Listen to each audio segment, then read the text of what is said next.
Well, welcome to all to our annual student showcase of the Markkula Center for Applied Ethics at Santa Clara University, the Jesuit University in Silicon Valley. I'm David DeCoste, the Director of Religious and Catholic Ethics at the Ethics Center.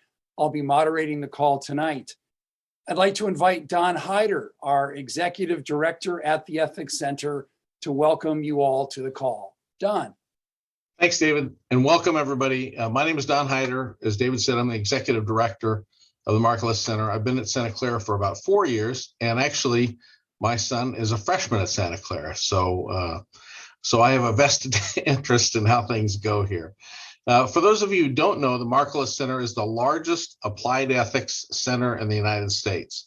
And what that means is we spend a lot of our time working with companies, government organizations, nonprofits, teaching them how to make better decisions using ethics and an ethical framework we've developed over the last 34 years.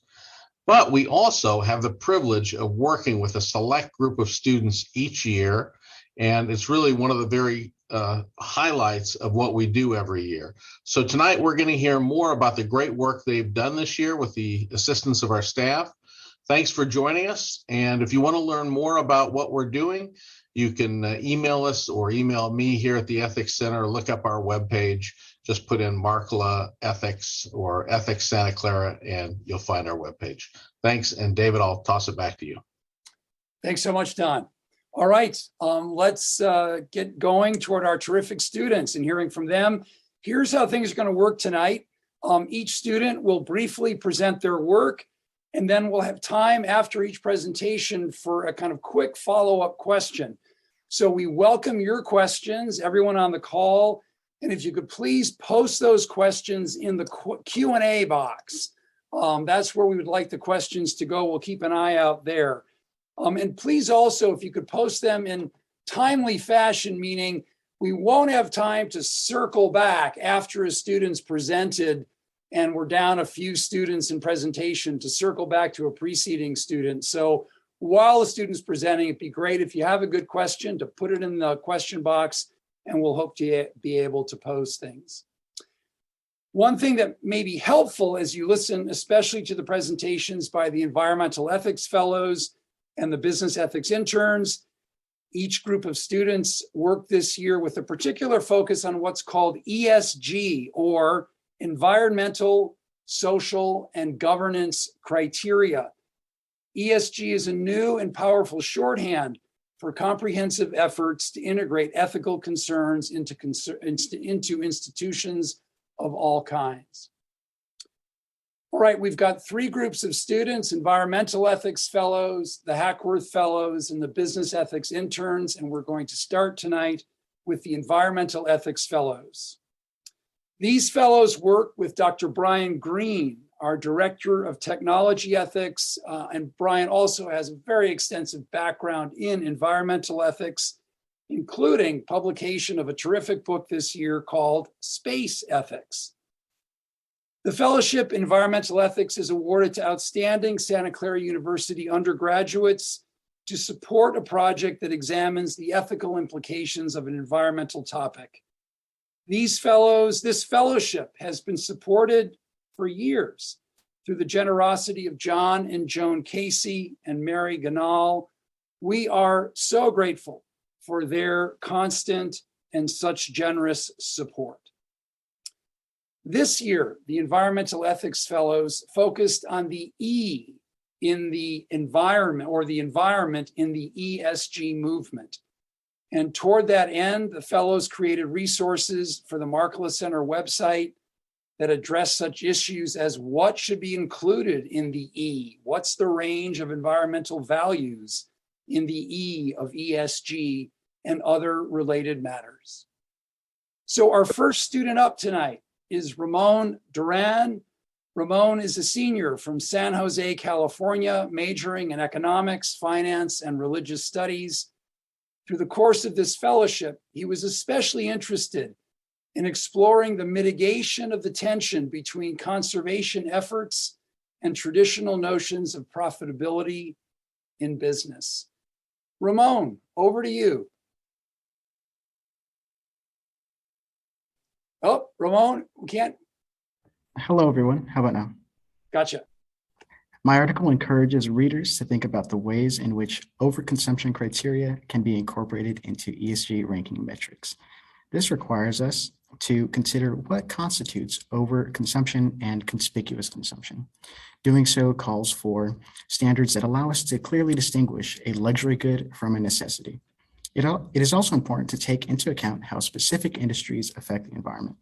For example, it would be useful to use different overconsumption criteria for industries like fashion and energy that are typically unassociated with one another. This compares with the potential for the construction and manufacturing industries to be subjected to similar overconsumption criteria. While the company as a whole should have the greatest weight in the ESG ranking metrics, my next point asks readers to consider the consumption behaviors of CEOs and major stakeholders. If these corporate leaders enrich themselves with the profits of a company that is said to conform to widely accepted ESG standards, then it naturally makes sense that these leaders should also practice environmentally conscious consumption behaviors. Take Google and Microsoft, for instance. Both companies have relatively high ESG ratings, but Sergey Brin, Larry Page, and Bill Gates emit hundreds of times more carbon than the average person. For reference, the average American emits between 5 and 15 carbon dioxide equivalent tons per year. With that, it is at least worth considering how companies may be held accountable for their leaders' environmentally harmful actions. My last point is that expanding ESG ranking metrics to include the consumption behaviors of CEOs is that it allows us to reach beyond publicly traded companies. As a result of being on the stock market, public companies are required to disclose information about management and company finances. This information is then factored into current ESG rankings. Private companies, on the other hand, do not have to share this information, and because of that, it can be difficult to assign a holistic rating to these companies.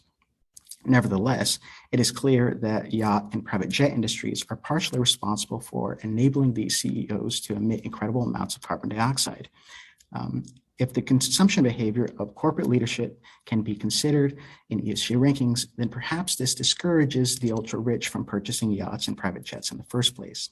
At the very least, it gives investors access to this information when deciding whether they should invest in one company over another.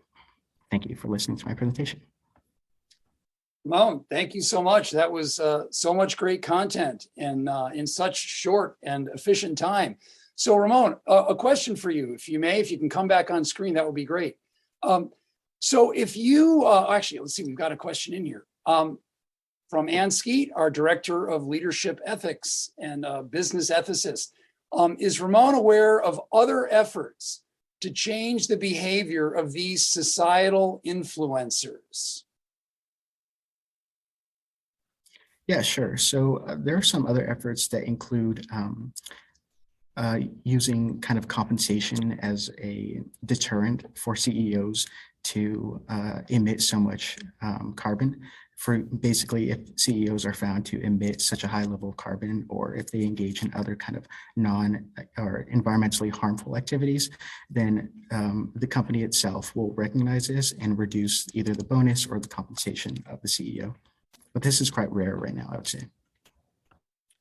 Ron, I'm so struck by what you say, and the whole field of ethics, of virtue ethics, relies so much on exemplars. The kind of behavior of leaders and others makes a huge ethical difference.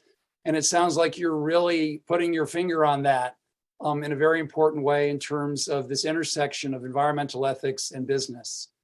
So thank you so much, Ramon, for a terrific presentation and for getting us going. All right, our next student presenter and environmental ethics fellow is Yvette Leung. And Yvette is a junior from the San Francisco Bay Area, majoring in finance with a minor in business analytics. Over the last summer, Yvette had the opportunity to develop content for Franklin Templeton's ESG virtual demo. So Yvette, if you could present, that would be great.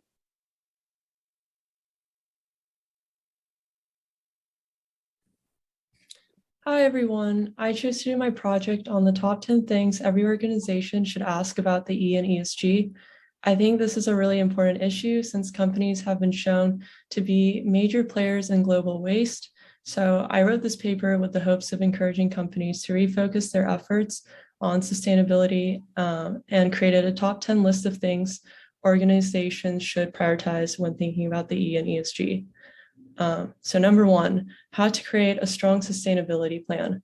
Organizations should strive to create a strong sustainability plan in order to set forth concrete environmental goals that prioritize the creations of eco-friendly products, which will positively impact revenue growth and profitability in the long run.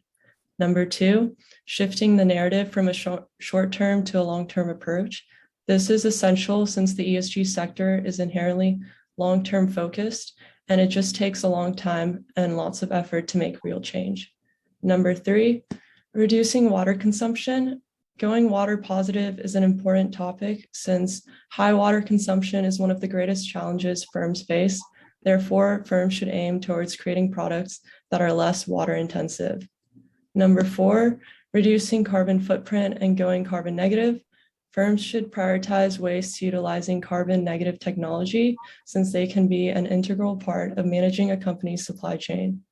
Number five, localizing their supply chain. According to McKinsey & Company, 75 to 80% of emissions that consumer good companies produce in their supply chains come from emissions beyond their direct control. Therefore, firms should restructure their supply chain by locally diversifying theirs in order to have direct control on their greenhouse gas emissions. And number six, ethical sourcing and utilizing renewable material. Companies should consider ethical sourcing in order to efficiently maintain a sustainability-focused firm. Ethical sourcing is a great way to keep companies liable in the public eye. Number seven, how to allocate resources effectively. Forward-thinking companies have been shifting their supply chain operations to rely on renewable sources such as electrical vehicles in order to improve their operating costs and efficiency. Number eight, targeting materiality issues. Materiality issues are industry-specific issues that companies should consider when making business decisions because they help yield higher profits by increasing efficiency. Number nine, incorporating SDGs into their external reports. The UN Sustainable Development Goals are identified as necessary to taking actionable steps towards a more sustainable future. Organizations should incorporate SDGs into their external reports so they can be held accountable for their sustainability efforts. And lastly, number 10, why companies should have an external report. ESG external reporting is a great way for corporations to effectively communicate with investors and the public on their business strategies. Publicly displaying ESG-related issues companies are facing is important because it helps create strong relationships as well as transparency with their customers. And so these are the top 10 things companies should keep in mind when considering the E and ESG. Thank you for listening. Thank you so much, Yvette, for that outstanding presentation. So we have a question here for you from Joan Harrington, who is the director of our social sector ethics program here at the Ethics Center. And Joan asks, do we need to require these top 10 things, or can we rely on companies to adopt them? And she asked this question in light of the urgency of climate change. So Yvette, do we require this? Do we rely on companies to do it themselves? What do you think? I think it's a mix of both. I think when you make a company have these requirements, they might kind of go around and I guess kind of cheat to get that requirement in. So I think it just takes a change in the culture shift within a company in order to like prioritize people first, then the planet, and then profits last.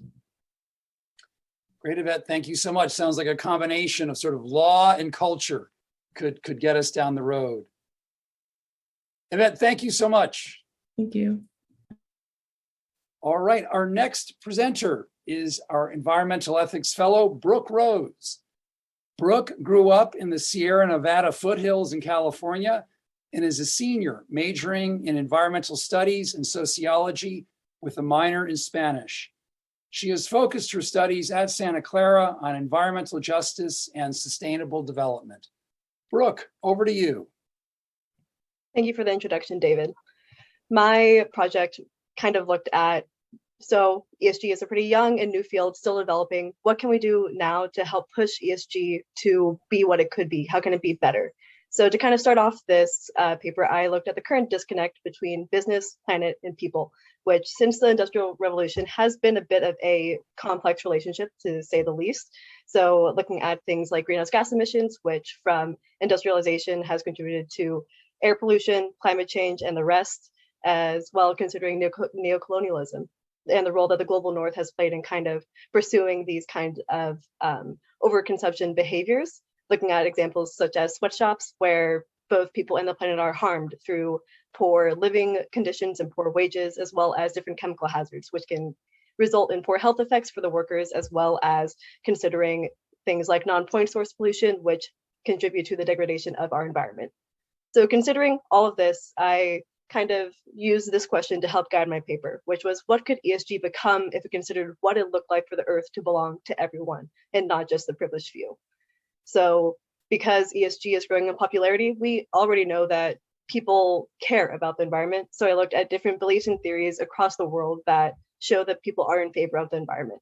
I looked at indigenous practices in Australia that show that ecocentricity and communalism can be prioritized over individualism, looked at the concepts of karma and reincarnation in Hinduism, the idea of the universal destination of goods in Christianity, as well as the balance that Allah used to create the universe in the beliefs of Islam, as well as a sociology major, I had to throw in a little bit of conflict theory, which is saying that whenever there is competition between scarce resources, inequality is bound to follow.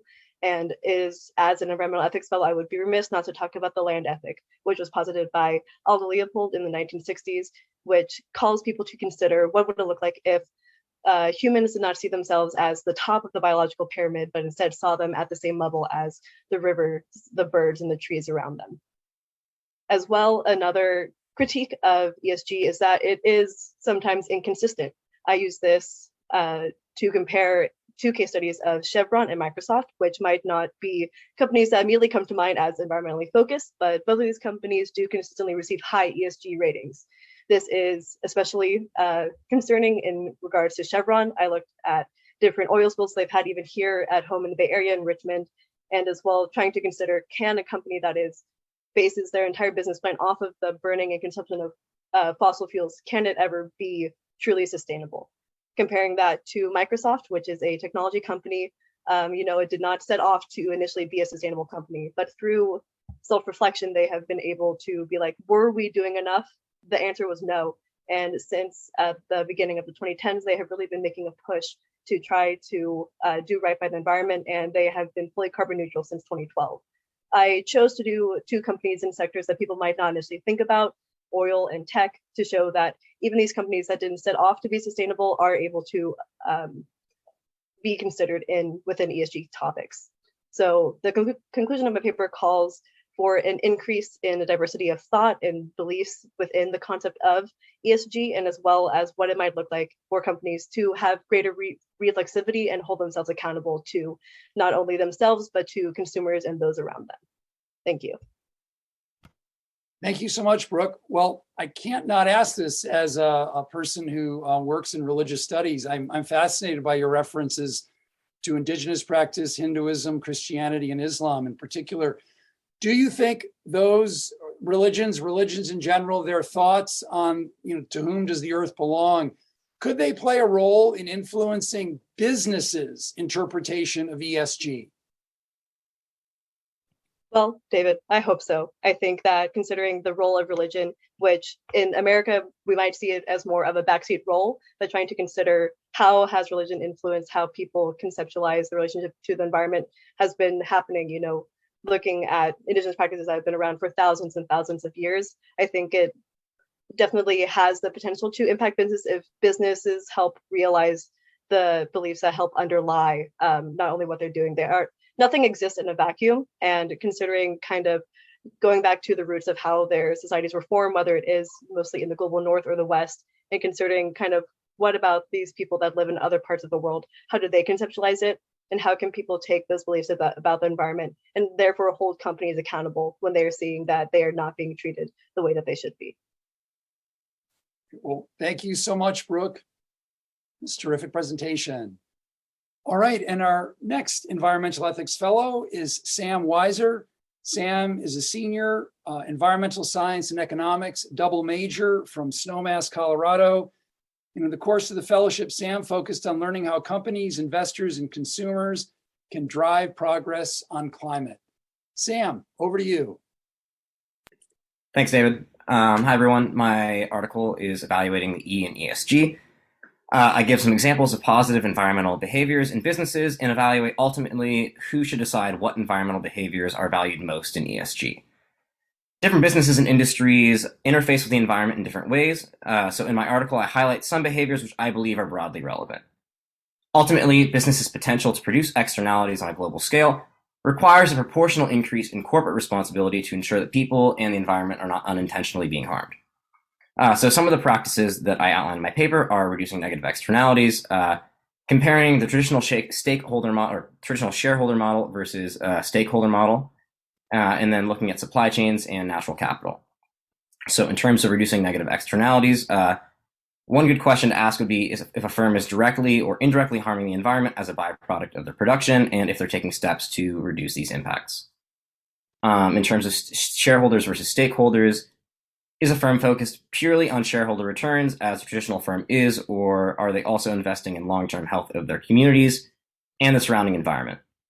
In terms of supply chains, are they optimizing supply chains to be closer when possible to decrease carbon emissions and to foster environmental and social accountability? And in terms of natural capital, are they identifying reliance on various forms of natural capital or ecosystem services and acting to ensure the continued abundance of these resources? So ultimately, how far should ESG go? One good example of the challenge with the current ESG accrediting system is exemplified by Tesla. With 3 different accreditors, they were given 3 wildly different ratings, from best in the auto industry to worst in the auto industry. So if ESG continues to grow how it has in the past couple of years, and it continues to inform investment decisions, particularly if accrediting consolidates or becomes a government-run thing, there is some risk that ESG ratings become biased, giving preferential treatment to some firms with a desire to increase their market value, or inversely, to give poor ratings to other firms with a desire to crowd them out of the market, if those in the accrediting positions were also had a vested interest in that. So ultimately, who should decide on this? And I believe that armed with high quality information and in accordance with personal values, that individuals instead of governments or accrediting groups should be the final decision makers when it comes to picking winners and losers on the ESG playing field. Individual investors should have a good idea of what their values are and invest in companies which share those values most. Thanks. Thank you so much, Sam. So a question here from Ann Skeet, our Director of Leadership Ethics. And Ann says, given these challenges in rating consistency and using the research that you've done, would you support a peer rating approach? I think that'd be a pretty interesting way of doing it. I think that probably would solve some of the issues of kind of the moral hazard, which I was getting at, in terms of just, let's say an accreditor has kind of a vested interest in one firm outperforming another, them giving preference to that firm in ratings. I think that might solve that issue. I think more than anything else, what matters is openness of information, clear markers, clear information on what businesses are doing in different ways, reporting, and clear information throughout their entire supply chain on their practices, and then let individual investors to decide what they value most. Great. Thank you so much, Sam. And to all the environmental ethics fellows, I'm so struck how they've taken this concept, ESG, and really dove down into it to examine what are its assumptions and how can we think more richly about the ethical dimensions of the E in ESG. So thank you so much, environmental ethics fellows. All right. So now we will go to our second group of students, the Hackworth Fellows. This year, in fact, we are celebrating the 20th year of the Hackworth Fellowship Program, which was begun and continues to be supported by an endowed gift from Joan and the late Michael Hackworth. We know dear Joan is with us in spirit tonight, and we are so deeply grateful to Mike and Joan for their wonderful generosity, which helped launch the fellowship and indeed, in many ways, the entire campus ethics program. In the Hackworth Fellowship program, students work as individuals or as teams on projects in applied ethics. The aim is to connect ethics and values to all sorts of concrete applied concerns, to complete an important project, and to grow as ethical leaders. Hackworth Fellows work with different Ethics Center staffers. So our first Hackworth Fellow up is Mikayla Apodaca, a psychology and political science double major from Thornton, Colorado. And during her studies at Santa Clara, Mikayla has become especially interested in the ethical implications associated with political partisanship. She worked this year with Ethics Center Executive Director Don Hyder. Mikayla, over to you. Yeah, thanks for that introduction, David. So for my project, I've created an ethical guide to your implicit bias. So before I explain my specific project, let's talk about what implicit bias is. So implicit biases are the attitudes we have towards a specific group of people. And these thoughts are often associated with stereotypes that we've gained through external forces like TV, radio, friends, family, etc. throughout our life. And often these stereotypes are harmful. Essentially, implicit bias is the first automatic thought that pops into your head without your conscious control. So implicit bias is a psychological theory that has been supported by countless studies. And why should you understand what implicit bias is? Implicit bias is critical to leadership and ethics because we must understand we all have implicit biases. No matter your race, sexual orientation, party orientation, etc., what's important to note is that these initial thoughts don't make us racist, homophobic, so on and so forth. It just means we're human. You are not at fault for your first thought. What matters is how we react to this initial thought. So becoming aware of our implicit bias is the first step to combating them. Without being aware of implicit biases, you can make quick decisions and judgments that aren't accurate nor ethical. So I created a guide to our implicit biases to help us navigate a topic that can be uncomfortable, but I feel is a worthwhile concept to understand about oneself. In my 3-page guide, I include a section on how to combat implicit bias, then a section on political polarization in the United States and its relationship with implicit bias, and finally, some psychological facts to help you understand your brain a little bit better. I made this guide because as a political science and psychology major, I wondered what role psychology played in the widening polarization in our country, and my research led me to implicit bias. In a New York Times article entitled "America is Split and Now It's Very Dangerous Territory," Nolan McCarty, a political scientist at Princeton, believes that the pandemic did not bring the country together, but created and exacerbated divisions. You can see this from the graph I've included from the article, that the United States is more divided than ever. The United States is also a peculiar case because we are one of the only long-established and first world democracies that have such high levels of polarization. After my research, I believe understanding our implicit biases can help us to have a more open mind and be more open to compromise and understanding. The lack of effort to try to understand one another is a key component to our country's deepening polarization. In another article that I drew from entitled "How to Think About Implicit Bias" by Keith Payne and Lauren Niemi, the authors discuss how implicit bias has not been received well by the left or the right. The right feels that it's another tool for progressives to push a politically correct agenda, while the left views implicit bias as taking away blame from people who might be termed bigots or racist. Each of these views stands to discredit implicit bias in some shape or form, but it has been supported by countless studies and it shouldn't be discredited. It's important to acknowledge that every person has an implicit bias and that we each can take an active role in fighting against them. The first step to fighting against implicit bias is becoming aware of them. Second, understanding that you are not responsible for your first thought, but for your next actions. And finally, actively fighting against implicit bias. And you can do this by making yourself uncomfortable, surrounding yourself with images, movies, music, and ideas that challenge stereotypes, finding others who can hold you accountable, or when you are in the process of making an important decision, voting on a policy, writing a thought-provoking paper, or creating a research question, ask yourself if you are thinking intentionally to combat your own implicit biases and fighting against stereotypes that may plague you or your peers. My ultimate goal through this creation of my project is that through understanding your implicit biases and having the tools to combat them, we can work to have a more open mind in our political views and our views overall. Thank you. Thank you so much, Mikayla. And if I could ask, in your experience, looking at this data and all, if you could do one thing to address the problem, the challenge of implicit bias and political polarization among students your age, what would it be? I think what I would do is, first of all, have every single person going into any type of leadership role or actively asking students to recognize what might my biases be, what might my background cause me to have prejudices against. I think asking that initial question is the most important part because it's uncomfortable to do that. And it's important that we push people to outside of their comfort zones and ask them, what might I be biased against and how can I change that? Great. Mikayla, thank you so much. Okay, our next Hackworth Fellow is Emily Bachar.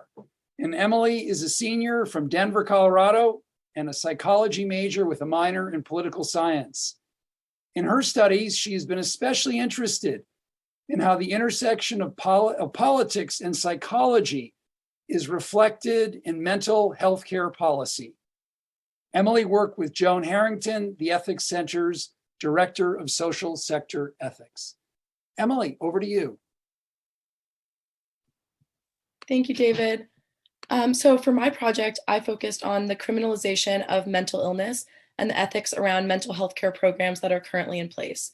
So specifically, I was seeking to understand the overlap between the criminal justice and healthcare systems and how both of these institutions have contributed to a neglect and mistreatment of a huge population of our community that struggles with mental illness. Currently, 4 million adults in the United States struggle with an untreated serious mental illness of some sort. And many factors such as the stigma around mental illness and a lack of availability of resources prevent these people from being able to access quality and effective care. And due to this failure of the healthcare system to properly address behavioral health needs, the justice system has stepped in and taken on much of this burden. It has failed, however, to do so in an effective manner and has contributed to the mistreatment of people struggling with mental illness. 1 in 4 of all fatal police encounters involve a mental illness of some kind. And currently, the prison system is the largest operating mental health facility in the United States. So while conducting my research, I approached the need for the disentanglement of mental health and criminal justice from the ethical lenses of justice and care. The definition of justice in its original form is rendering to each person what they are due. And this concept has been vastly misinterpreted to contribute to an inhumane and unfair society that fails to actually deliver justice to members of the community. And the irony that I found while diving into this topic through a justice ethical lens is that while we were trying to deliver justice to people through the criminal justice system, we are actually acting in the most unjust way. We as a society are not only failing to give people what they actually deserve in the form of healthcare, but are criminalizing and harming them in the process. Were we to apply these ethical lenses of justice and care, there are opportunities to resolve these wrongdoings. There are a number of places throughout the country that have begun trying to disentangle these systems. And in my project, I analyzed a number of creative ways in which this is being done. So throughout my survey, I compiled the most effective components of various different models to create a comprehensive framework for how to begin reversing this harmful cycle. Through the establishment of mental health emergency rooms, first responder training in behavioral health, mental health courts, and a spread of cultural awareness, communities can begin acting in an ethical way as they deliver real care for individuals rather than imprisoning them. And these are not just ideas, but are real models that have been proven to deliver effective results. So for example, in Bachar County, Texas, they implemented a holistic model to mental health care and have seen incredible results. Currently, 95% of all law enforcement officers are being trained in behavioral health. And after the implementation of this program, 26,000 less people go to jail annually. And the county has also saved $10 million annually on averted jail costs, which proves that these programs benefit not only the individuals, but the entire community. So overall, my project emphasized the need for the disentanglement of mental illness from the criminal justice system. And by applying both justice and care ethical lenses, we are better able to understand these issues. Emily, thank you so much. So among other excellent points you've made, I'm struck by the bullet point on spread of cultural awareness and steps to reduce stigma. How can we look at people who struggle with mental illness and see them in a more ethical way? What would your suggestions be for that? I think that there are a number of programs that are already in place, and I think that we are making great strides forward in terms of humanizing mental illness and really realizing that this is a uncontrollable health need that people have. And I think that just really trying to break down the issue and make it more personal and make it, just a more personal level to understand that this is really a human problem that me or you or your neighbor or your friend really is struggling with. And just, I think talking about it more and getting it out in the open will really help people understand that doesn't need to be this stigma, and that will then lead to more effective solutions. Thank you so much, Emily. All right, our next presenter is Anna Demopulos, a Hackworth Fellow who is a senior biology major with minors in philosophy and public health. Anna is from Mercer Island, Washington, and has a particular interest in the integration of persons with disabilities into a more equitable, inclusive, and effective healthcare system.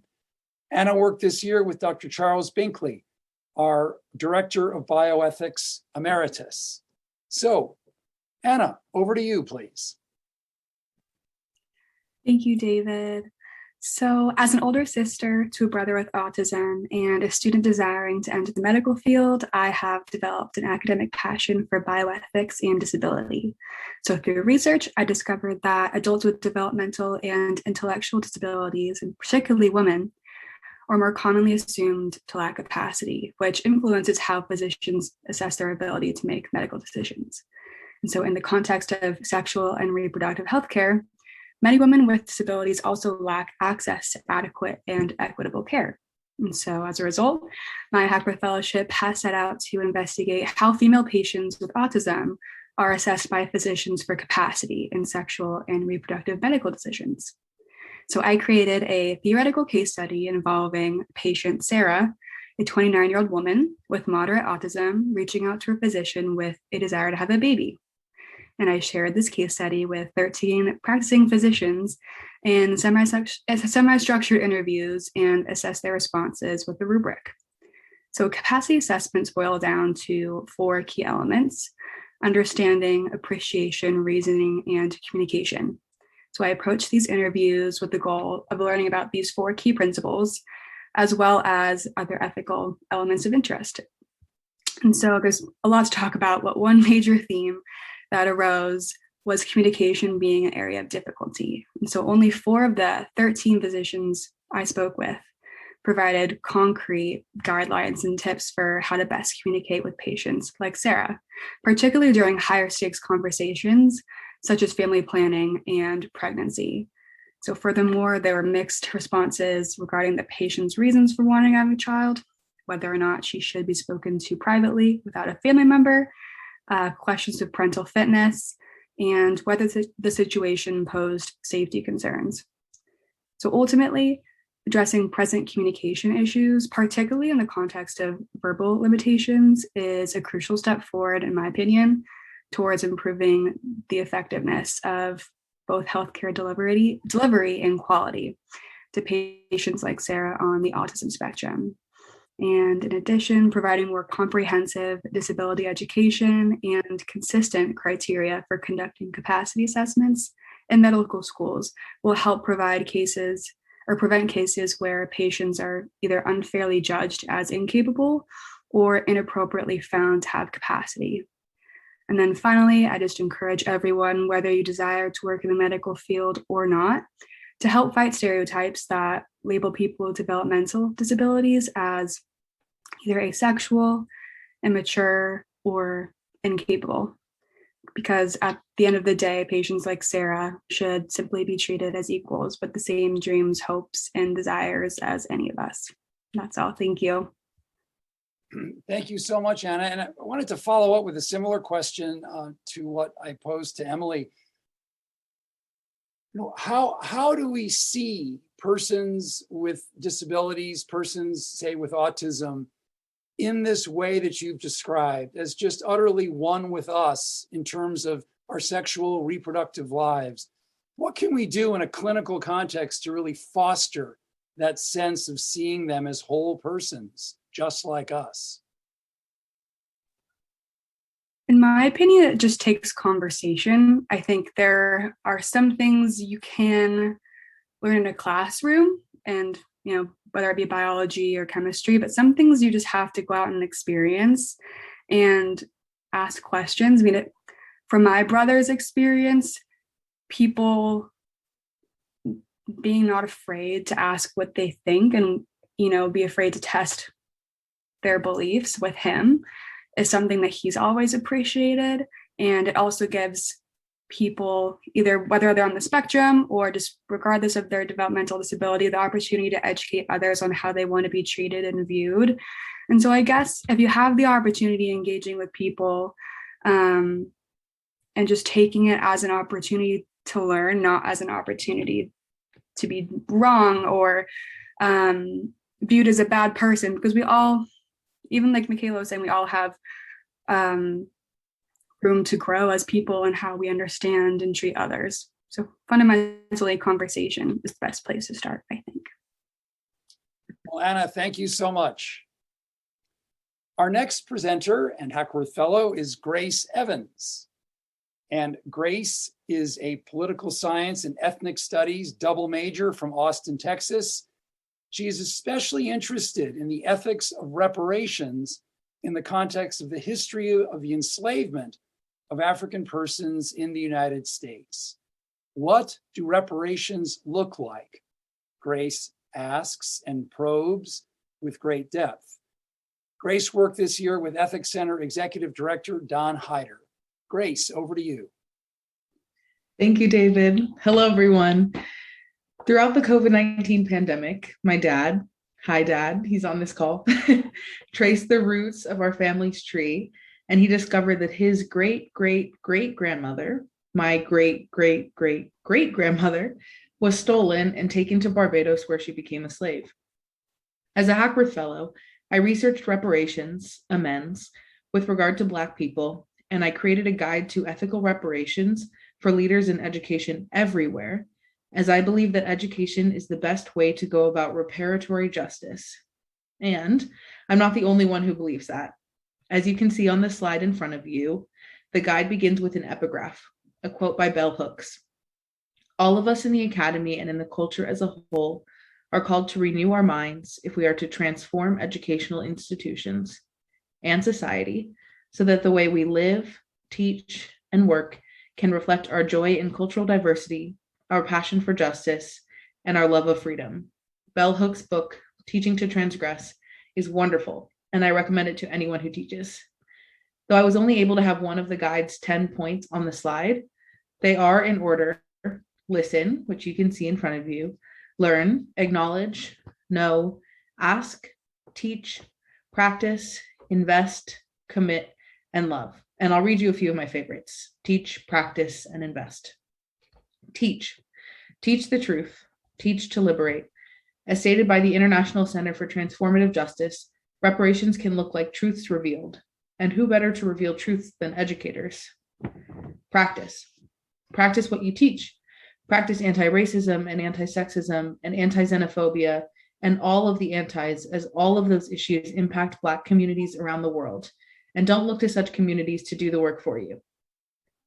Invest. Invest in Black students, faculty, and staff. Create scholarships and fellowships.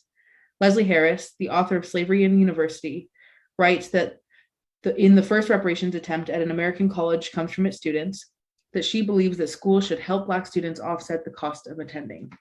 That's one way to go about investing in Black students.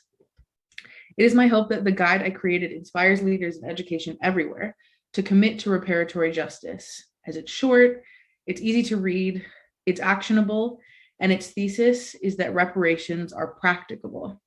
Thank you. Grace, thank you so much. And we've got a question here for you from Karen and Kendall Evans. You may know them. Are there other countries who have done substantial work, initiatives, and reparations that can inform the work going on in the United States? I do, in fact, know them. Hi, Mom and Dad. Yeah, I'm confident that the reparations efforts of other countries can inform and impact reparations efforts here. I know that over 2 decades ago, South Africa, as a way to address apartheid and apartheid era crimes, created a national truth-telling initiative called the Truth and Reconciliation Commission to address institutionalized racism. And I think that TRC is a powerful example of reparations in action that we can learn from here in the United States and that we can use to inform our own reparations efforts. Grace, thank you so much. And I'm thinking of your work as with the others. There's so much depth to their work. We're getting a snapshot of the great work of all the students, but we know there's a lot more going on in all of your work. So thank you so much, Grace. Thank you. Our next Hackworth Fellow is Keren Goor, a junior studying philosophy and political science from Ra'anana, Israel. Keren's a member of the 2020 Santa Clara University Women's Soccer National Championship team. Growing up in Israel sparked her interest in ethics and the internet because of what she saw as the power and impact of social media on the Israeli-Palestinian conflict. Keren worked this year with Irina Raiku, our Director of Internet Ethics. Keren, over to you. Thank you, Dr. DeCos. Hello, everyone. So throughout this past year, I've been working with my great mentor, Irina Raiku, on a podcast about conflict and conversation on social media, specifically about the Israeli-Palestinian conflict and conversations that have been going on Instagram. So two really interesting things happened to me a year ago. The first is that Operation Protective Edge was happening back in Israel. And this was the first time in my adult life that I was not home when a major escalation was going on. So I was scrolling a little bit too much on Instagram and trying to keep up to date with everything that was going on. And at the same time, I realized that moving to Santa Clara really burst my echo chamber, and I was a lot more exposed to different opinions and conversations that were happening there. So I started asking myself a lot of questions, and I am really grateful that I had the opportunity to research it more through this fellowship. So for the podcast, I spoke with 4 people, an Israeli student, a Palestinian student, a social media influencer, and a professor for politics in the Middle East. I decided to speak to these 4 people because, in my opinion, excluding the news, these are the 4 main sources that college students turn to in order to learn more about the conflict. So I was interested in what they had to say that Israeli and Palestinian students should do when posting, and also what non-Israeli or Palestinian students should do when they post. So some of the themes that came up when talking to all of them is, first, for Israeli and Palestinian students, they said that it's most important that Israelis and Palestinians speak with each other, that it's important to follow people you disagree with, to listen to the other side, acknowledge the other side's suffering, and to use careful language when interacting. And lastly, it's important to continue the conversation. For neither Israeli or Palestinian students, they recommended that first they acknowledge that not everyone has to care about this conflict. This makes the care cheap, in the words of the Israeli student Shiraz. They also said that there needs to be a shift in social media culture to be more conscious when posting. They also said that it is important that these students not spread hate and to actually try and bridge the 2 sides together, to be a messenger for Native people and not spread their own narrative. And lastly, to acknowledge the complexity of the conflict, even when it is portrayed through a very simplistic platform. One of the quotes that I really liked that Rudy, the social media influencer, said, he said that social media is like fire. You can create something or you can burn something. I really like this quote because coming into this project, I was very pessimistic about the effects that social media has on any conflict. But learning more and having these conversations, I came to learn that there is a way to use social media in an ethical and productive way. This is obviously easier said than done, but this has given me more hope that it is possible, and I'm really grateful for that. So thank you very much. Keren, thank you so much. I've got a question actually in the chat here from Don Hyder, our executive director. What can be done by social media platforms to foster dialogue rather than hate? That's a really good question. I did not really focus on what those companies can do. I know that now the algorithms that are in place are harmful, which is important to acknowledge. Some posts that amplify hate get more attention because more people are using it. So that is something that those companies should address. My focus was more on what the students themselves can do when using the platform, maybe being just more aware how the platform is used, and just to use it more wisely is something that I would acknowledge, that I would recommend to students. Well, great, Keren. Thank you so much for your outstanding work here. Our next Hackworth Fellow is Betty Howe. Betty is a computer science and engineering major and math minor from Redmond, Washington. In the course of her studies at Santa Clara, she is increasingly focused on the social impacts of technologies like artificial intelligence and on the responsibilities of computer scientists beyond being technically skillful. As important as that is, what goes beyond that? So Betty worked this year with Brian Green, our Director of Technology Ethics. Betty, over to you. Hi, everyone. So apologies in advance for my voice, but today I'll be presenting on a framework for the AI alignment problem, which I've been working on with my advisor, Dr. Green, this year.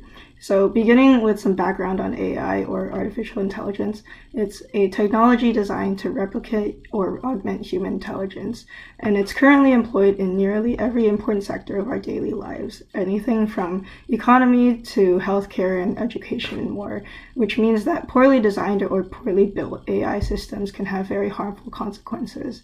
And this brings us to the problem of AI alignment. So AI alignment is how we ensure that powerful AI systems are properly aligned with human values.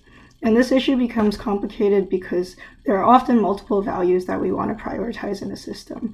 For example, we might want both speed and accuracy out of a system, which might conflict with each other, so we'd have to balance them. Another issue is when it's even unclear what humans want, and so we don't even know what values should be encoded into the AI. So this led us to this project in which we've come up with a framework for how to address AI alignment problems. So this framework considers what the values are at 4 levels, from global, national, organizational, to individual. And at each level, there are some key questions that we need to answer. So at global, we have to consider what the purpose of human civilization is and how the world as a whole can flourish. Then each nation has to consider what its values, priorities, and objectives are in line with what the country believes that the global values are. And then each organization, which could be a company or a state or local government or even an institution, must evaluate its own values, keeping in mind the role that it plays in society and how it'll affect individuals.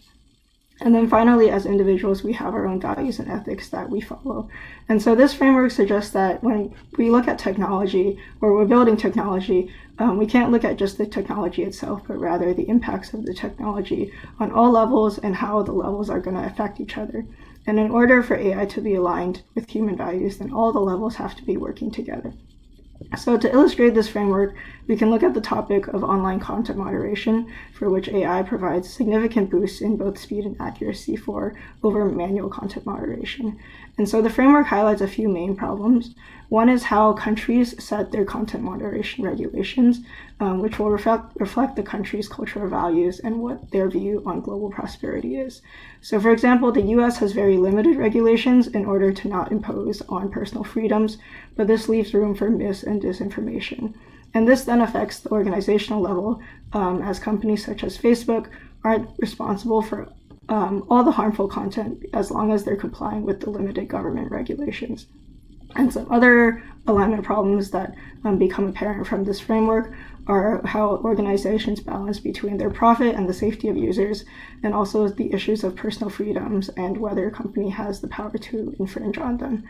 And so with this framework that Dr. Green and I put together, we're working on a paper to submit to an international conference, which will go more in depth into the framework and the applications, including some other applications of autonomous vehicles and clinical decision support systems. But the goal of this framework is to provide a method to build ethical and aligned AI. So thank you for listening. Betty, thank you so much. Let me ask you, AI, so many of us don't, it's like a whole brand new thing. We hardly understand it, but it's working all around us. What do you think the main ethical challenge is for non-experts to understand AI? I think the main thing a lot of times is whether it's working in a way that actually helps people. And so it's obviously things are working without, but a lot of times AI makes it more efficient or can reduce costs. And so, but if the AI, if it's built in a way that has problems that cancel out these positive things such as like the cost and efficiency in a way that has harms on people, for example, with the AI alignment problem, then in those cases, it's not worth it. And so AI has to be built in a way that's ethical and aligned, even if we think that it's going to be worth it in the ways that it's presented. Well, Betty, thank you so much. Thank you. Hey, our next Hackworth Fellow is Morayo Kamson. Morayo is a senior double major in political science and environmental studies from the Rainier Valley in Seattle, Washington. She has a special interest in the role that ethics plays in creating effective environmental policy. And Morayo worked this year with the Ethics Center Executive Director, Don Hyder. Morayo, over to you. Hi, thank you. As an environmental studies and political science student, food insecurity has struck me as an intersectional issue involving both environmental and policy components across the world and across the Bay. The USDA defines food insecurity as a household-level economic and social condition of limited or uncertain access to adequate food. There's a reason why obesity rates are higher in low-income areas and grocery stores are few and far in between. So why is food insecurity an ethical issue? Food insecurity is an intersectional issue. Social, historical, racial, and economic factors all contribute to any given family's food insecurity level. From redlining to climate change, food insecurity is impacted by a series of choices made by people in power, many choices of which have been historically unethical.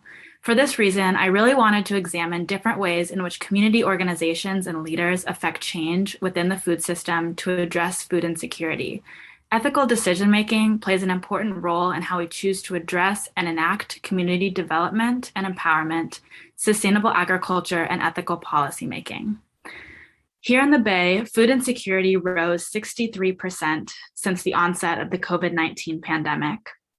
1 in 10 people in the Bay Area are hungry, but 62% have too high an income to qualify for government-funded food assistance programs like SNAP. To my earlier point about intersectionality, people of color are much more likely to be food insecure than their white counterparts. In the Bay specifically, Latinx and Black families are at the highest risk of food insecurity.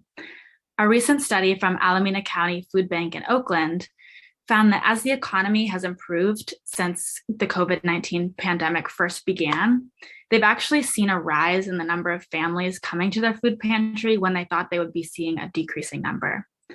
My project has been twofold. First, a research paper analyzing food insecurity and related organizations, as well as a spatial analysis of community gardens in Santa Clara County. I don't have time to cover my spatial analysis, but if you use the QR code on the left side of the screen, it will take you to the website where my project is housed. I'll briefly touch on 3 organizations in sustainable agriculture and food security efforts that I've been researching: Raised Roots, Santa Clara University, and La Mesa Verde. These organizations represent 3 methods for addressing food insecurity: agricultural, institutional, and community-driven change. Raised Roots is a farm in San Mateo focused on land and food equity. They've created a food system centered around farmers and producers and their relationship with the people they nourish. The Forage Garden here at Santa Clara is home to a wide array of fresh produce, and they host a Pay What You Can farm stand on Fridays, some of which is donated to the Bronco Food Pantry, another one of the university's resources for students experiencing food insecurity. Finally, the most recent push to address food insecurity on campus is through Nourish Nights, a program that brings Broncos together through student-led meal nights. The goal for this program is to build a space where students can join each other and make fresh meals together in the garden, meals that are both nutritious and culturally relevant. Finally, I've been able to research and work with the leadership and volunteers at La Mesa Verde, a community-led leadership network of gardeners who build access to healthy food in San Jose. I've had the opportunity to work on projects from garden bed building to seed distributions. A visit to La Mesa Verde proves just how important these types of organizations are to the families they serve in the greater San Jose area. Food insecurity can seem like a daunting, impossible task to take on, but I've seen firsthand how the actions of a few can change the future for many. For this reason, I really wanted to focus on organizations that start small and think big. Thank you. Morayo, thank you so much. And we have a question here from Joan Harrington, our Director of Social Sector Ethics. Based on your research, how well are the different entities working together to solve this problem? I think you see a lot of overlap. La Mesa Verde is maybe the best example that I have. I've been able to be on site a lot, which has been really helpful because it's actually housed, if you're familiar with Sacred Heart Community Center. So La Mesa Verde works on the building food security in the community, but they also work with the food pantry, and so they serve the community in that way. So I think there's obviously a lot of room for improvement, and my interest in policy kind of ties to that. I think for me personally, building the connection between these community organizations and like policy development is really important because that's how you make the systemic change. And so I think communicating with these types of community organizations is the best way to kind of educate policymakers who don't always have that firsthand experience. Morayo, thank you so much. All right, our next Hackworth Fellow is Sydney Lenoch, a double major and a senior in philosophy and women's and gender studies with a minor in English, raised in Montana and grew up in Washington State. As the pandemic brought us all online, Sydney was struck by questions raised in discussions of ethics in media led by Black creators. She worked this year with Sabu Vincent, our Director of Journalism and Media Ethics. Sydney, over to you. Hi, thank you. Yeah, so over the past year, I've been examining the phenomenon of cancel culture and using a combination of philosophical and feminist frameworks to dissect and engage with the ethics surrounding it, its perception and its use in media and journalism. Most people are at least familiar with the phrase cancel culture, and it's most often referred to as such when a prominent public figure, such as a celebrity or a politician, does something which the canceling side deems as unsavory or wrong, and then withdraw their support. This usually brings some controversy from the figure themselves as well as their supporters who believe that they're not in the wrong, but that the people doing the canceling, the people who are calling them out, are. You can take, for example, the recent controversy around Dave Chappelle's recent transphobic comments in the special he made in The Closer, where upon receiving backlash from trans people and trans allies, he refers to this as cancel culture coming after him instead of taking any sort of accountability. This technique to blame cancel culture for being too soft or too sensitive or just an opinion blames the people who are directly hurt by these types of comments, where the person being canceled centers themselves in the narrative rather than owning up to and taking accountability for their wrongdoing. Cancel culture is directly tied to Sarah Ahmed's ideas about collectivist complaint, in that the framing of it and the labeling it as cancel culture is used in a way to diminish the harm being done by the person who committed them. It also says that the harm of being disapproved of is worse than the actual legitimate harm that called for the cancellation to begin with, sending the message that more prominent figures, very often elites, are more worthy of their feelings and their anger being respected. This is especially prevalent when these instances have to do with negative comments or attitudes toward minoritized communities. The targeting of these communities, followed by the dismissal of their voice and anger, is a vicious cycle that gaslights and allows these prominent figures to avoid any substantial accountability on their end. This is especially true when we consider that most people who are victims of cancel culture are wealthy elites who don't suffer any negative consequences as a result of their actions or the cancellation taking place. So, for example, with Dave Chappelle, he recently signed a deal that got like $6 million in new Netflix specials allowed, even after there was outcry after after the comments that he made. So he didn't really suffer any consequences after that. He actually got more successful because of his cancellation. When we consider this, we see that talking about cancel culture is just another way to center these people in the narrative and shift the focus away from them as a perpetrator of harm in order to victimize themselves. This is another level of harm that silences those that rightfully call for accountability measures. Thank you. Thank you so much, Sydney. So we have a question for you here. Why does cancel culture seem to be so common these days? I would say that, so the practice behind cancel culture is a practice that's been going on for a pretty long time. You think about people being shunned, or if you think about like the way of getting a divorce in Judaism, like receiving a get and getting shunned if you don't provide that get.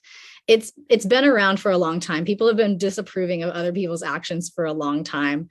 But with the internet and with the ability to, like with so many people's access to the internet, more and more people have the ability to express those opinions. And the people who make these comments or do these actions have the ability to see those reactions to their comments and actions being made. So it's kind of like just more visibility.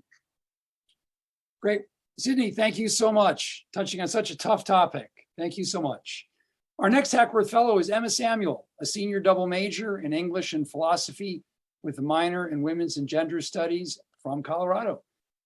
Emma has extensive experience engaging ethics in real time through her longtime work in leadership positions in the residential halls at Santa Clara, work that she's done throughout the last unprecedented years of the pandemic. Emma worked with Don Hyder, our executive director. Emma. Thanks so much. So as David just mentioned, in addition to being a student at Santa Clara, I'm also a community facilitator, or a CF, in one of our residence halls. For anyone who doesn't know what that is, it means I'm basically an RA. My job is to connect with students who live in my hall, provide support when they need it, and help make sure that they leave the dorms as better and happier people than they came in. When I applied for the Hackworth Fellowship, I knew I wanted to connect my job as a CF to my work with the fellowship. And I spent a large part of the year reckoning with how to do that, especially in an ever-changing environment like the residence halls. What I eventually landed on was making educational content about how to approach everyday ethical dilemmas. We face ethical issues every single day in our lives, whether we know it or not, and many people don't know how to recognize them, so they have a hard time navigating them. My goal was to make a bulletin board display that helped teach people how to work through ethical dilemmas and put it up in the hallway of my building so that residents or anyone else passing through could see it. I ended up boiling down the process into 5 steps, which help make the process easy to understand and read when you're quickly just passing by the board. The first step is recognize it, which tells people how they can identify an ethical dilemma so that they can then follow the rest of the steps. The second step is learn about it. This step outlines some information like who's involved and what the potential outcomes might be that's important for you to have as you move through the ethical issue. Third, I have ask yourself questions, which gives sample questions people can ask themselves to help guide their answers. Examples are, how will my actions impact the rights of the other people in this situation? What are my intentions for acting? These questions were based on frameworks that the Markkula Center for Applied Ethics educates about, as well as things I've learned in my own independent study and research. The fourth step is technically optional. I've been calling it phone a friend. It encourages people to talk through the dilemma with friends and bounce ideas off of others to help see the issue from different perspectives. And then lastly, there's act, which is where someone follows through on the decision that they made. These are the steps I use to approach any ethical dilemmas that I see in my life. And it helps make them more manageable, which I hope will translate into other students' lives since we are very busy. And I think boiling things down into very concrete steps can really help people navigate complex issues like ethics. I also made a digital version of the bulletin board and a flyer. Flyers are one of the main ways that we advertise things in the residence halls. So I wanted to make sure that Residence Life had those so that they could put them up in subsequent years since I will be graduating in June. Educating people about ethics is one of the best ways we can help ourselves and others act more ethically and therefore be better people. I truly believe in the power of education to change the world, and my goal for this board was to have a positive impact on the residents who come through my building. Santa Clara prepares us to go forth and change the world, and I think acting more ethically is one of the best ways to do that. And I hope that my little bulletin board had an impact like that, even in a very small way. Thank you. Emma, thank you so much. So a question for you from Don Hyder. How open are students to thinking about ethics? I think that it's not something that students talk about a lot. I think you mentioned ethics and people get a little bit nervous because I think it seems like a very cerebral thing. I think people really associate it with, like, you say ethics and people think about like reading Aristotle. And while Aristotle is an ethicist, I think ethics is something that we see every day. So part of my goal for this bulletin board was to make it something that really boiled down ethics into something that seems approachable and to frame it in a way of you're encountering an ethical dilemma, but it's 5 simple steps to navigate your whole way through it. So hopefully it's not as scary as it was before. A great project, how to make ethics not scary. Way to go. Thank you. Emma, thank you so much. And then our next and final Hackworth Fellow this year is Jackson Stanich, a junior from Westchester County, New York, who is majoring in environmental studies with an emphasis in green business and minoring in political science. Through the course of the pandemic and with the onset of widespread online learning, Jackson became curious about the effects on academic honesty of such rapid and vast changes in educational practices.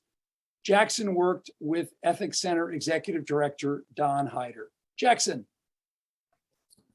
Yeah, so I remember saying, see you later to all of my friends in the dorms, the end of winter quarter, my freshman year. We thought we'd be back in a couple of weeks, and little did we know that on our plane rides home, we're going into the beginning of quarantine and a global pandemic. We don't have to relive that. All of us went through it in our own ways. But I remember going to online school now. And at my parents' house, I would be taking classes online at Santa Clara. And, there were a lot of feelings in quarantine, but academically, it was an incredibly frustrating time. It felt like either people weren't learning materials, myself included, and a lot of teachers didn't adapt their curriculums to reflect the new environment. As a result, a lot of midterms and tests were weighted very heavily and made a big part of your grade up, and people were cheating. There were ways around it, and everyone was basically cheating, and it was inescapable. So I wanted to do research on that. So I collected data through surveys and one-on-one interviews with people across Santa Clara, across different majors, class years, everything you can think of. And these were the biggest takeaways. The 2 most important of note, I think, is that 55% of students cheated on major exams and finals during online school, which is crazy because in most classes, major exams, midterms and finals and such are about like 50% of your grade. And 70% of students cheated with moderate to regular frequency during online school. So I investigated the top justifications. Concern over GPA obviously makes sense. It saved time and it improved my mental health and reduced stress. And I didn't do this study to create a witch hunt or to try to, shame people for cheating. I did it so that me as a student and the school as a whole could better understand, the challenge it faced and how we can learn from it. And so I think it's important to keep these findings in mind so that we can foster a community of understanding in the face of adversity. I think we've seen a lot of tumultuous events in the past year at Santa Clara, rising case numbers again, and whatever obstacles in the future, online school may or may not come back. And so the hope is that in the wake of this data, instructors can create more engaging course that reflects student learning in a new and adaptive way. So most importantly, that students can learn as much as possible from the classes Santa Clara has to offer. Thank you. Jackson, thank you so much. So let me ask you, in light of your comment right there, if you were, and you may well be down the road. Actually, we got a question here from Dunn. He asks, do you think faculty could make it more difficult for students to cheat? If so, how? Great question, Don. I think, yes, they can make it more difficult, but not in the ways I think faculty may traditionally think, like lockdown browser and other things that were supposed to prevent cheating only made students more creative and found ways to cheat. It's about creating assignments and projects that make it harder to cheat because, you know, if you're writing a paper, you can always test for plagiarism. But if I'm doing a test and then my camera's on, but I have my phone right under the camera, I can read the answers anyway. So it's about creating assignments and assignments and projects and things to reflect the curriculum that aren't simply tests worth a lot of your grade. Jackson, thank you so much. All right, we are now going to move on to our great business ethics interns. And the Business Ethics Internship Program is directed by Ann Skeet, our Senior Director of Leadership Ethics. Ann has served as CEO of the American Leadership Forum here in Silicon Valley, as well as a Knight Ridder executive and as the president of Notre Dame High School in San Jose. The Business Ethics Internship Program places Santa Clara students in ethics and compliance positions at major companies in Silicon Valley. Interns get firsthand experience working directly with professionals at local corporations, including Adobe, Intel, KLA, and Marvel. In addition to mentorship received on the job, students collaborate in person, online throughout the academic year. They explore industry-relevant topics around ethics and reflect on how these issues might influence their future academic and career pursuits. These connections to each other, the Ethics Center staff, and program alumni highlight the context between classroom learning, occupational interests, and the internship experience. This internship program is funded through the generosity of Marty Malone, Santa Clara, 1963, and through the Malone Family Endowment for Ethics Education. We are deeply grateful to Marty and to the Malone family. So our first business ethics intern is going to be Natalie Haberstroh, a senior from Danville, California, pursuing a double major in marketing and music and with a minor in political science. She is currently interning at Adobe as an ethics and legal compliance intern. Natalie. Hi, everyone. Thank you so much for the introduction. Working at Adobe has certainly been a highlight of my time at Santa Clara, and so is my experience learning from the Ethics Center on campus. And with this in mind, I want to first express my immense gratitude for such an amazing internship opportunity.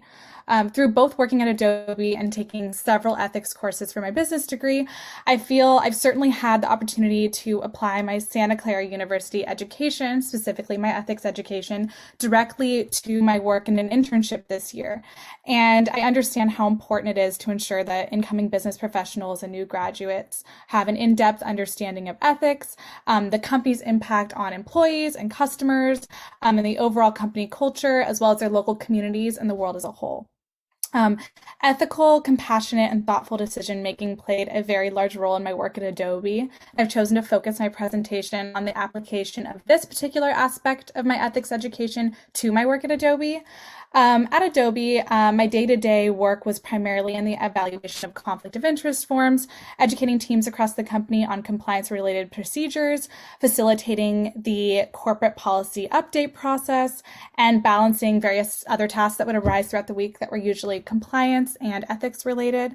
While a majority of my time each day was spent working in the conflict of interest process and evaluating specific situations, I was faced with approaching difficult conversations with an open mind, backed with corporate compliance policies, as well as respect for all involved. Both Adobe's legal team and my ethics education with Anne and Monica equipped me with some important tools that helped me approach these different conversations. The Markkula Center's website discusses how to make ethical decisions, starting with recognizing there's an ethical issue at hand, gathering important details and background information, as well as evaluating different alternatives from the perspective of various ethical frameworks, and to make an informed decision from there. And finally, one of the most important parts is to reflect on the decision and its impact. Applying this work to Adobe, I felt that the team was always incredibly patient and knowledgeable in a range of different situations that often arise in the compliance space. At work, I took the time to follow the steps I listed in section 2 of the slide, and I found that it helped me to better understand the many different complexities of different compliance-related projects and conversations. At Adobe, the legal team is quite fast-paced and defined by very rigorous work, but the team makes very difficult decisions every day, and they certainly taught me to handle different situations with grace, knowledge, and understanding. In conclusion, it's evident to me that the Adobe legal team values discretion, honesty, and respect towards others, which I will absolutely carry with me into my future career. Thank you. Great, Natalie. And we have a question from Anskeet for you. So do you think Adobe's culture contributes to compliance and awareness of issues like conflict of interest? Absolutely. I think that they have a very open and understanding company culture. People feel comfortable coming to the compliance team, which is one reason I loved working there. People are willing to discuss whatever it is that's on their mind or anything that's concerning them. I think it creates a really open community of discussion and understanding. So it's been a really wonderful experience working for them. They're a great team. Natalie, thank you so much. Thank you. Our next business ethics intern is Johana Engstrom, a senior from Minnesota, double majoring in philosophy and economics, data analytics, with a minor in classics. Johana is currently a legal and ethics compliance intern at Intel and plans to pursue a career in data analytics after graduation. Johana, over to you. Thank you for the introduction. My internship at Intel was a great experience that allowed me to explore both my interest in philosophy and ethics while applying and cultivating skills related to my economics degree. During my year at Intel, the ethics and legal compliance team decided they wanted to create a new website. So I got to learn a lot this year about website design, working with contractors, SharePoint, and user interfaces. In addition to the website work, I also have gotten to do some analytics work through my monthly FAQ reports. Each month, we get to collect data from our frequently asked questions page to see which topics employees are curious about. I then use that information to recommend modification to the ethics training programs that are sent out to employees. Outside of the website and analytics work, as an ethics and legal compliance intern, I spent most of my time communicating Intel's policies to employees who reach out through our Ask Ethics tool. This is an email box that allows any employee around the world to ask ethics-related questions.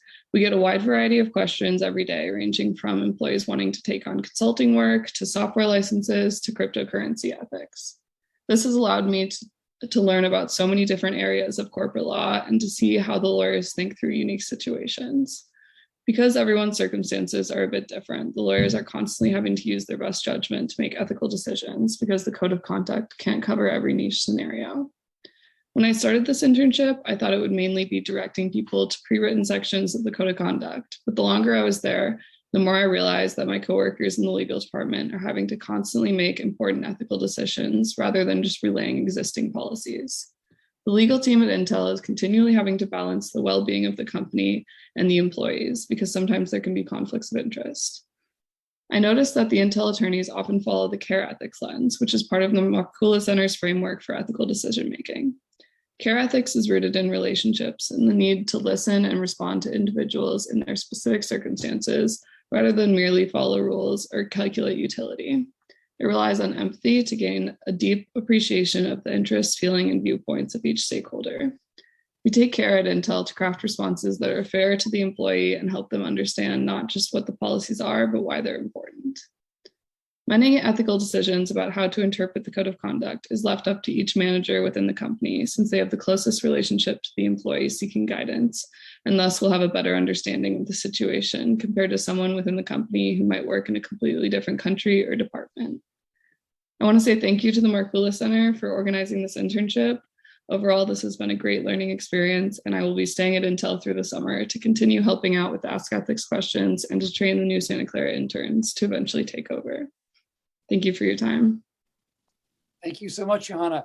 Can I ask, you referred there to sort of questions coming into Intel where you were from all around the world. It's a global corporation.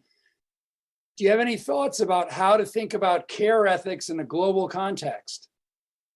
Yeah, it is more difficult having people from completely different backgrounds and locations. So that's why a lot of our ethics decisions are made more locally rather than like the headquarters determining everything.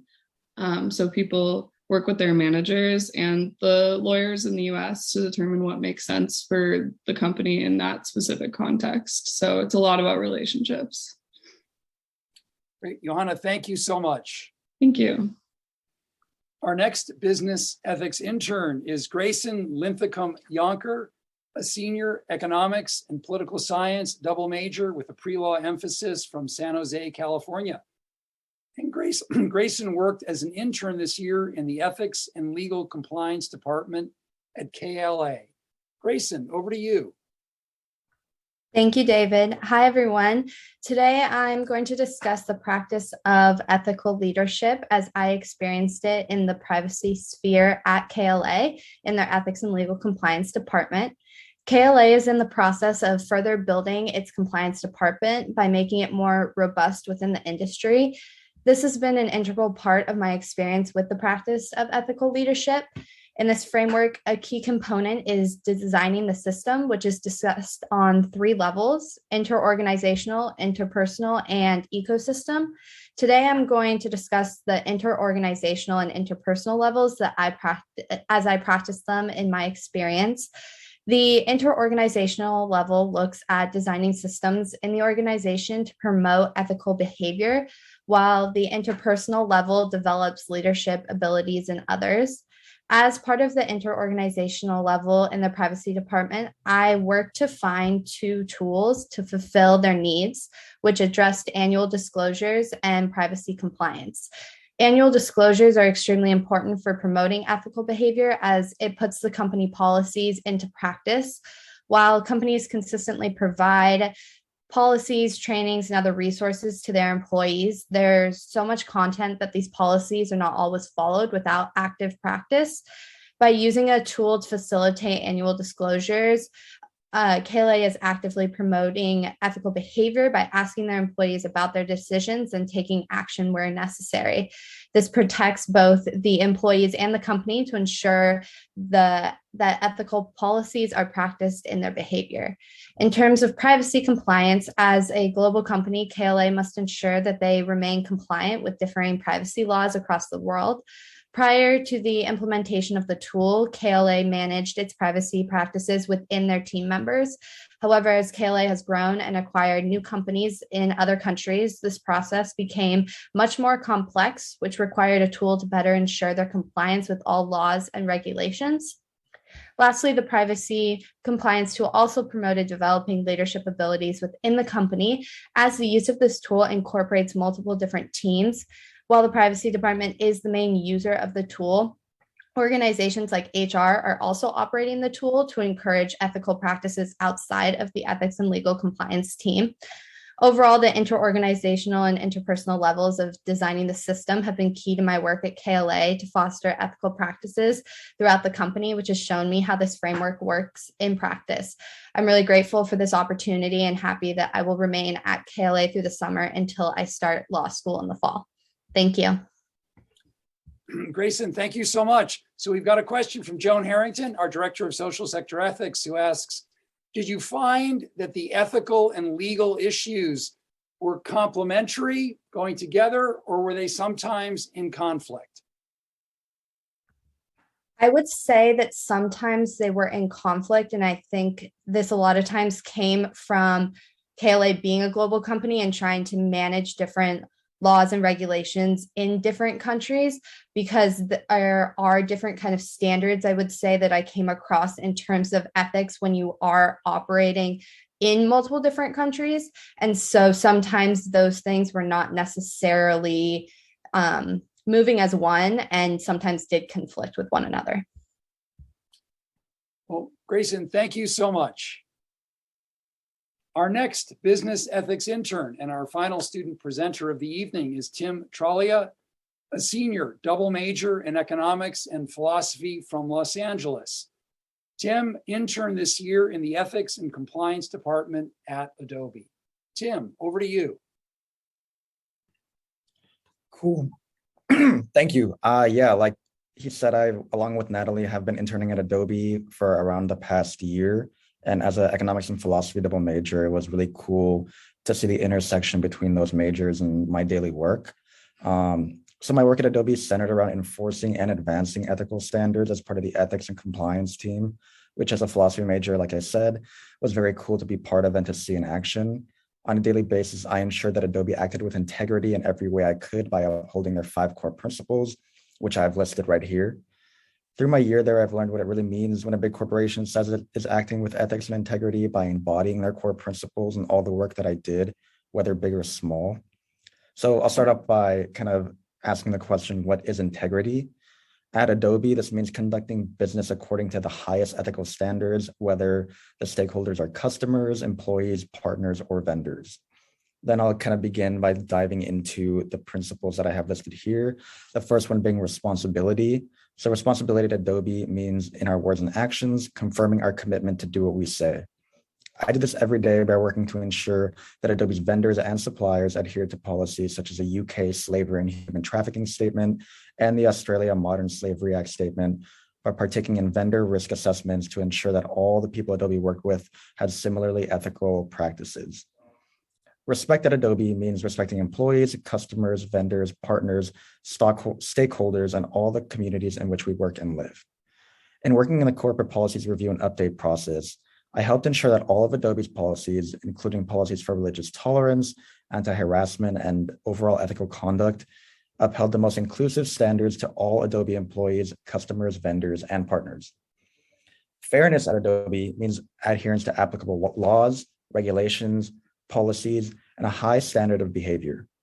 Working largely with the conflicts of interest program manager, I learned how to be firm but fair, allowing employees as much flexibility as would allow, and always digging a little bit deeper to understand how I could possibly help them structure their potential conflicts so that they wouldn't have to stop them altogether.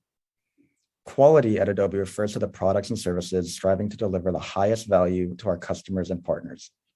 While I didn't work on any product creation, I learned that delivering the highest quality, thorough work in even the smallest or most mundane task really helped to keep the trust of Adobe employees and the compliance team to uphold ethical standards in all facets, and helped me to understand that even the smallest projects count in advancing ethical standards and being a high value contributor overall. And finally, honesty at Adobe refers to all our internal and external communications and all business transactions.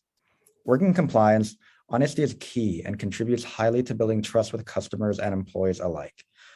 I always strive to give a thorough, complete, and honest explanation to employees that I had to say no to or to deny an activity, because if I was on the receiving end of that no, I know I would appreciate the honesty. And at the end of the day, I'm just a person working with other people. And even though I may never interact with them again in my life, they still deserve that type of honesty and respect. And I, like everyone said, I do thank everyone who had a part in, helping me with this process. It's been awesome getting to work at Adobe and learn and work alongside super bright people. And I'm excited to, for what's to come. Thank you. Tim, thank you so much. So question for you, and I do not single out Adobe at all in raising this question. What was the principal kind of ethical challenge or resistance to your discussions about ethics that you encountered among employees at Adobe, which are probably similar to kind of responses at other companies? The biggest challenge was people really wanting to do certain things and maybe not understanding the different implications or the ethical implications that what they wanted to do would happen. I guess what I learned in doing my job is that it's really looking at things from a bunch of different perspectives, and that maybe certain issues that at the face may not seem to be ethically challenging or to pose an ethical issue may, with a bit of further digging or information, might pose an issue. So it was kind of trying to convey the information to these people in the most thorough way, in the most simple way possible, why their issues might be ethical. And kind of, I learned how to, look at those issues too from an ethical lens. Well, Tim, thank you so much. And indeed, thank you to all of our terrific students. With Tim's presentation, our Zoom student showcase this evening concludes. Many thanks and much appreciation to all of you who have been on the Zoom webinar tonight. Many, many thanks to all of our students for their great work this year.